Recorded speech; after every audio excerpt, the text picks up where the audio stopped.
Garnish it with some Granny Smith apples. What's up, ketchup? Fall's in full effect, and we're gonna infuse all the flavors of autumn into adobo. Dice an onion, skin on pork picnic shoulder, cube it up, season it with salt, black pepper, and a nice heaping spoon of pumpkin spice. Give it a good mix. Start the party with some oil, garlic. Brown the garlic on both sides. Add the pork,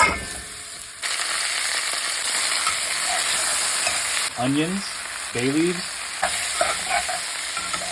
a little bit of soy sauce, oyster sauce, apple cider vinegar, and some maple syrup. Bring it down to a simmer, put a lid on it, and cook it for about an hour. Syrupy sauce.